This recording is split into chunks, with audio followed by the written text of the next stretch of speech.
Hai, nama saya Nur Izzati binti Nizal, pengacara SMK Mengkuang untuk episod kali ini. Pada hari ini saya bersama dengan Puteri Balqis. Baik Puteri Balqis, boleh memperkenalkan diri anda? Hai, nama saya Puteri Balqis binti Azal. Saya dari Sekolah Menengah Kebangsaan Mengkuang dan saya mewakili Malaysia untuk bermain dalam sukan bola tampar pantai.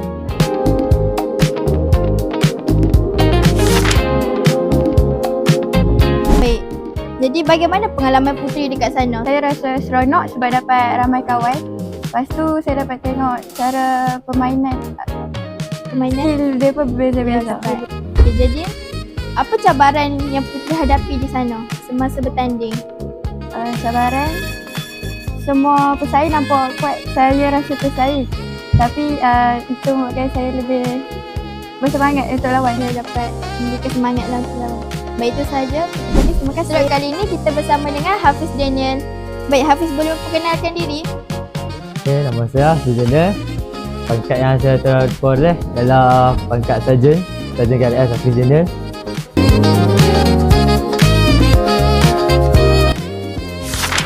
Saya mewakili KRS Pulau Pinang pada peringkat kebangsaan Kem Generasi Madani. Boleh Hafiz ceritakan sikit pengalaman dekat sana? Pengalaman saya di sana membuat benda baru yang saya tak pernah buat sebelum ni. Bina menara, craft kemahan, dari temali, batu mula. Itu pengalaman yang sangat baru lah untuk saya. Okey. Boleh Hafiz ceritakan sikit cabaran Hafiz semasa bertanding dekat sana? Cabaran saya ialah saya kena tinggalkan family saya hidup kerana pertandingan itu diadakan di Kuala Lumpur, tempat kampung saya di Kedah. Jadi saya agak sedih lah tinggalkan family saya. Latihan-latihan pusat yang diadakan oleh pihak atasan pun agak susah agak untuk saya ikut. Tapi alhamdulillah saya dapat tempuhi semua tu. Okay, baik. Terima kasih Hafiz. Wah. Baik, seterusnya hari ini saya bersama dengan Raya Hakim. Jadi Raya, boleh tolong perkenalkan diri?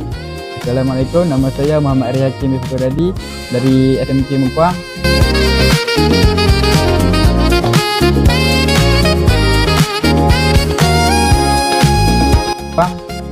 Saya mewakili tim Arak Pulau Pinang. Raya, boleh ceritakan pengalaman Raya di sana? Pengalaman saya di tim Arak ini mendapat kawan yang baru dan mempelajari skill-skill yang ada di rugby. Jadi sepanjang Raya ada di sana, apa cabaran yang Raya telah lalui? Cabaran di sana banyak saingan yang keras dan training dia agak susah kat sana. Baik, itu saja. Okay. Terima kasih Ryan. Dah tengok kan podcast tadi? Sekarang ni jom kita tengok pencapaian SMK yang lain. And by the time she wakes, I'll be halfway to my mama's home.